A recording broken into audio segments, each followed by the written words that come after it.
Good afternoon class.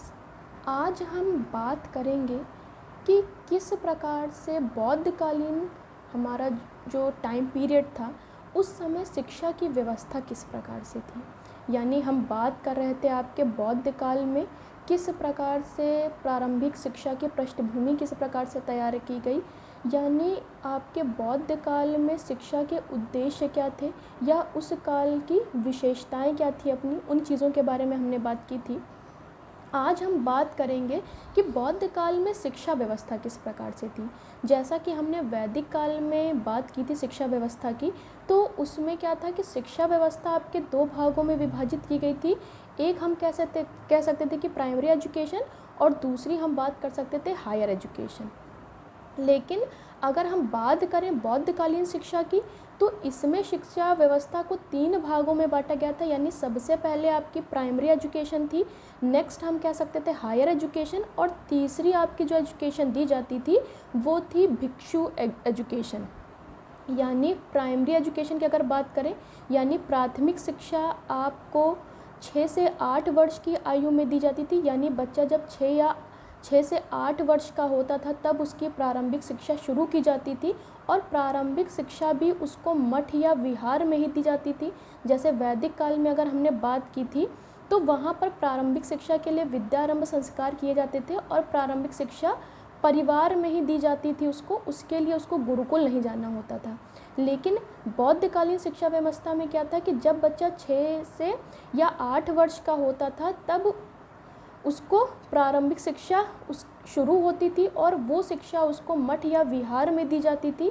उसके लिए बच्चा क्या करता था, सर के बाल मुंडवाता था, पीले वस्त्र पहनता था और गुरु की शरण में जाता था। इस संस्कार को पबज्जा संस्कार कहते थे। यानी आपके बौद्ध काल में जो प्रारंभिक शिक्षा के लिए एडमिशन लेने की जो प्रोसेस थी मठ या विहार में, उसे पबज्जा संस्कार कहते थे।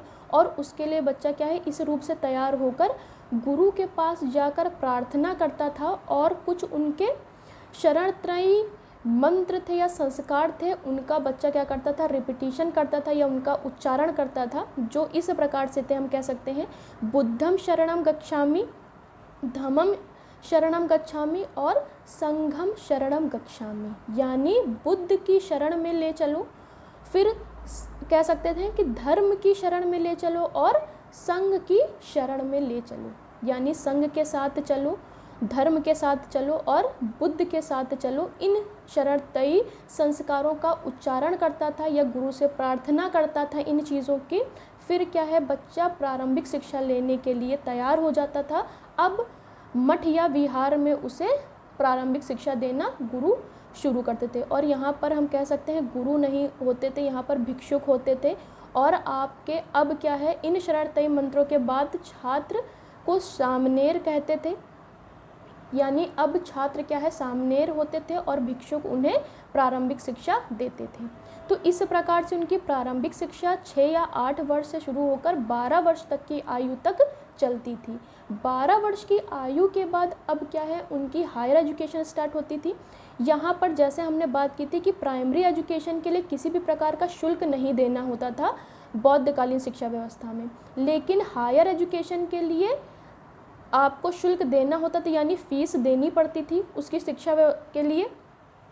अब हायर एजुकेशन में उन्हीं बच्चों का एडमिशन होता था जिन्होंने आपके प्राइमरी एजुकेशन के एग्ज़ाम को क्वालिफाई किया होता था। यानी एक एंट्रेंस टेस्ट होता था, जो बच्चे उस टेस्ट को पास कर लेते थे उन्हीं बच्चों को हायर एजुकेशन दी जाती थी। अब कह सकते हैं कि हायर एजुकेशन आपकी 12 वर्ष से शुरू होकर 20 और 25 साल तक वो कंटिन्यू रहती थी। यानी तब तक क्या है, आपको हायर एजुकेशन लेने का टाइम पीरियड होता था। उसके बाद में तीसरी जो हमने बात की थी भिक्षु एजुकेशन, उसके लिए अब क्या है, जो भी बौद्ध धर्म में इंटरेस्टेड होता था या बौद्ध धर्म को अपनाना चाहता था या उन चीज़ों को जानना चाहता था, अगर वो इच्छुक है उस चीज़ के लिए, तो वो भिक्षु एजुकेशन में अपना एडमिशन लेता था। उसके लिए उसका एक प्रकार का संस्कार किया जाता था जिसे उपसंपदा संस्कार कहते थे। इस संस्कार के बाद में अब जो सामने थे वो तैयार हो जाते थे भिक्षु एजुकेशन लेने के लिए, और इस एजुकेशन का टाइम पीरियड आपका 8 साल तक होता था। यानी 20 या 25 साल के बाद 8 साल तक आपकी भिक्षु एजुकेशन चलती थी। और इस एजुकेशन के बाद में या इस शिक्षा के बाद में अब क्या है, जो सामनेर था वो कम्प्लीटली एक भिक्षुक बन जाता था। और अब क्या है, जो बौद्ध धर्म के जितने भी आपके संस्कार होते थे या जो भी उनके आचरण आदर्श होते थे वो सारे वो अपनाते हुए एक भिक्षु के रूप में तैयार होता था। और अब वो खुद भी क्या कर सकता है, प्राइमरी या हायर एजुकेशन छात्रों को दे सकता था। इस रूप में हम कह सकते हैं कि आपकी जो भी बौद्धकालीन शिक्षा व्यवस्था थी 3 भागों में अलग अलग बांटी गई थी। पहला प्राइमरी एजुकेशन, दूसरी हायर एजुकेशन और तीसरा हम कह सकते हैं भिक्षु एजुकेशन। नेक्स्ट अगर हम बात करें आपकी पाठ्यक्रम की, यानी पाठ्यक्रम यानी किस प्रकार का तब सिलेबस था, तो हम कह सकते हैं कि आपके बौद्ध काल में दोनों प्रकार के सिलेबस थे। यानी आपके व्यवहारिक ज्ञान भी दिया जाता था प्लस सैद्धांतिक भी, यानी थ्योरेटिकल चीज़ें भी बताई जाती थी प्लस बिहेवियर चीज़ें भी आपकी बताई जाती थी। फिर कह सकते हैं धर्म से रिलेटेड चीज़ भी, यानी धर्म से रिलेटेड जो भी उनकी आपके बौद्ध साहित्य था उसका अध्ययन भी कराया जाता था। या हम कह सकते हैं लौकिक और पारलौकिक दोनों अध्ययन भी कराए जाते थे। यानी लौकिक यानी संसार से जो रिलेटेड आपका अध्ययन है वो भी, या हम कह सकते हैं थ्योरेटिकल या आपके बिहेवियरल चीज़ें ये आपके लौकिक ज्ञान में आ जाती हैं। अलौकिक या पारलौकिक ज्ञान में आपके धर्म की चीज़ें आती थी, यानी बौद्ध धर्म का जो भी उनके ग्रंथ हैं या उनके जो भी साहित्य हैं उनका अध्ययन भी करवाया जाता था। और अगर हम लौकिक अध्ययन के अंतर्गत देख सकते हैं तो कह सकते हैं लेखन, गणित, कृषि, पशुपालन, चिकित्सा, मल्ल विधा, शिल्प कला आदि विषय भी पढ़ाए जाते थे। यानी सांसारिक ज्ञान से रिलेटेड आपको ये सारे सब्जेक्ट भी इंक्लूड कराए जाते थे। और धर्म से रिलेटेड क्या है, बौद्ध साहित्य का भी अध्ययन कराया जाता था। फिर कह सकते हैं व्यवसायिक ज्ञान भी दिया जाता था आपके बौद्ध काल में। जैसे हम कह सकते हैं कि धार्मिक ज्ञान दिया जाता था धर्म से रिलेटेड, तो आपको व्यवसायिक ज्ञान भी तब दिया जाता था। यानी जैसे कढ़ाई बुनाई है, सिलाई, शिल्प कला है, निर्माण कला है, इसकी शिक्षा भी दी जाती थी। जिससे क्या है, बच्चा इस शिक्षा को लेने के बाद जब समाज में जाए तो व्यावसायिक रूप से भी अपना धन अर्जित कर सके। फिर अगर हम बात करें शिक्षण विधि की, शिक्षण विधि यहाँ पर भी क्या थी, जो भी चीज़ें पढ़ाई जाती थी वो मौखिक रूप से पढ़ाई जाती थी। यानी अभी भी हम कह सकते हैं जैसा हमने वैदिक काल में भी पढ़ा था वहाँ पर भी मौखिक विधि थी। यानी जो भी गुरु पढ़ाते थे छात्रों को वो भी मौखिक रूप से पढ़ाते थे और छात्र क्या करते थे, उन चीज़ों को सुनते थे और फिर उस पर चिंतन करते थे और उसकी प्रैक्टिस रेगुलरली करते रहते थे। तो यहाँ पर भी हम कह सकते हैं बौद्ध काल में जो भी आपके भिक्षुक पढ़ाते थे सामनेर को वो भी मौखिक रूप से चीज़ें पढ़ाते थे।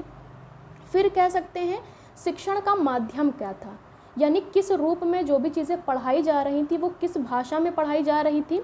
तो हम कह सकते हैं कि आपका वे सभी चीज़ें पाली भाषा में थी। यानी बौद्ध धर्म के जितने भी साहित्य थे या जो भी अन्य चीज़ें पढ़ाई जाती थी वो पाली भाषा में थी, या पाली भाषा में कह सकते हैं या जन सामान्य की जो भाषाएं थी उनमें वो चीज़ें पढ़ाई जाती थी। फिर हम कह सकते हैं बौद्ध काल में रटने का बहुत ज़्यादा महत्व था। अगर शिक्षण विधि में देखें रटने यानी इमिटेशन मेथड बहुत ज़्यादा अपनाया जाता था कि किस प्रकार से चीज़ों को, यानी जो भी भिक्षुक बताता था उस चीज़ों को सामने कितना ज़्यादा इमिटेट करके या उसको करके रट करके याद करता था उन चीज़ों को। तो कह सकते हैं कि रटने पर ज़्यादा जोर देते थे भिक्षुक। क्या है, किसी भी चीज़ को जब बताते थे तो सामने क्या है कहते थे कि इन चीज़ों को आप जितना ज़्यादा इमिटेट करेंगे इस पर ज़्यादा बल दिया जाता था। फिर हम कह सकते हैं लेक्चर मेथड या क्वेश्चन मेथड। आपके अगर अन्य शिक्षण विधि देखें तो आपका व्याख्यान विधि, प्रश्नोत्तर विधि, वाद विवाद विधाओं का महत्वपूर्ण स्थान था। यानी अगर बौद्ध काल में पूछा जाए तो हम कह सकते हैं लेक्चर मेथड, क्वेश्चन मेथड और आपका वाद विवाद शिक्षण विधियों का ज़्यादा महत्व था। फिर कह सकते हैं कि आप कला कौशल की शिक्षा कारीगरों के साथ रहकर छात्र सीखते थे। यानी जो भी आपके व्यावसायिक ज्ञान था वो भी छात्र क्या है, जो अन्य शिल्पकार होते थे या सिलाई कढ़ाई बुनाई वाले लोग होते थे उनके साथ छात्रों को रखकर उन चीज़ों का ज्ञान भी दिया जाता था।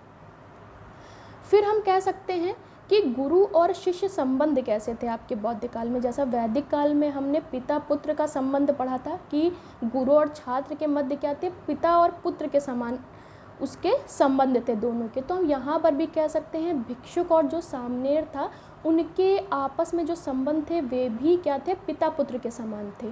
जैसे कि हमने बात की कि प्रारंभिक शिक्षा से ही बच्चा मठ या विहार में आ जाता था और वहीं पर रहकर अपनी शिक्षा लेता था, चाहे वो आपकी प्राइमरी एजुकेशन हो, चाहे वो हायर एजुकेशन हो, चाहे हम भिक्षु एजुकेशन की बात करें। तीनों प्रकार की आपकी जो भी एजुकेशन थी वो मठ या विहार में ही सुनिश्चित की जाती थी।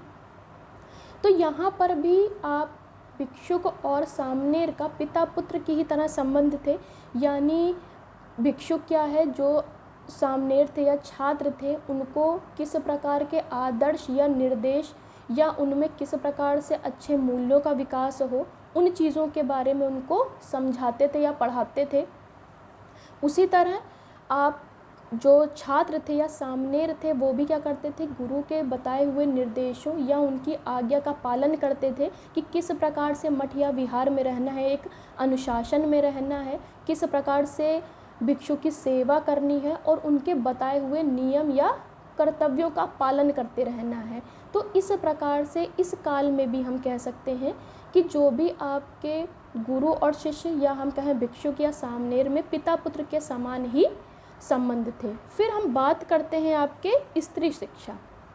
जैसे वैदिक काल में अगर हम स्त्री शिक्षा की बात करें तो हम कह सकते थे वैदिक काल में स्त्री शिक्षा का उतना ज़्यादा कह सकते हैं कि ज़्यादा वर्चस्व नहीं था या उसकी उतनी ज़्यादा शुरुआत नहीं थी, क्योंकि अगर हम तब भी बात करें तो स्त्री शिक्षा जो भी हम कह सकते हैं क्षत्रिय हो, चाहे ब्राह्मण हो, चाहे वैश्य हो, वो स्त्री शिक्षा क्या है उनके घरों पर ही दी जाती थी, क्योंकि स्त्रियां तब गुरुकुल में जाकर किसी भी प्रकार की पढ़ाई नहीं करती थी। यानी प्रारंभिक और उच्च शिक्षा वो घर पर ही अपने लेती थी, उसके लिए उनको गुरुकुल जाने की अनुमति नहीं थी। लेकिन अगर हम बौद्ध काल में देखें तो कह सकते हैं कि स्त्री शिक्षा को और ज़्यादा प्रोत्साहन मिला था।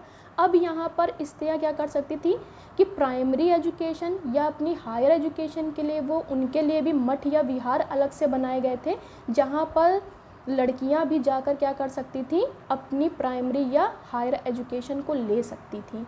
वे भी जो भी छात्र थे उन्हीं के समान अपनी एजुकेशन को भी कंटिन्यू कर सकती। तो कह सकते हैं कि जैसे छात्रों को या सामनेर वहाँ पर जो छात्र थे उनको शिक्षा दी जाती थी, उसी प्रकार से स्त्रियां भी शिक्षा ले सकती थी। और अगर वो भिक्षुक की भी एजुकेशन लेना चाहती हैं तो वो ले सकती थी और उसके बाद में वो भिक्षुकाएँ बन सकती थी। तो इस प्रकार से हम कह सकते हैं कि आपका बौद्ध काल में किस प्रकार से आपकी शिक्षा व्यवस्था या हम बात करें पाठ्यक्रम की या शिक्षण विधियों की, किस प्रकार से शिक्षण विधियां उनकी क्या थी, या शिक्षक और आपके गुरु या शिष्य के संबंध किस प्रकार से थे, या स्त्री शिक्षा किस प्रकार से थी, इन चीज़ों के बारे में हमने जाना। और आपको ये चीज़ और क्लियर करना चाहूँगी कि ये आपके एजुकेशन 03 का ही जो चीज़ें पढ़ रहे हैं खंड का के पोर्शन का है। खंड का पोर्शन में ही आपके प्रारंभिक शिक्षा की पृष्ठभूमि टॉपिक है, उसमें 3 आपके सब टाइटल्स हैं। सबसे पहला है आपका प्राचीन काल, दूसरा अगर बात करें मध्यकाल है, और तीसरा है आधुनिक काल। यानी इन तीनों काल में किस प्रकार से प्रारंभिक शिक्षा की पृष्ठभूमि तैयार की गई या कैसे शिक्षा की शुरुआत की गई, उन्हीं चीज़ों के बारे में यहाँ पर हम पढ़ रहे हैं। Thank you class.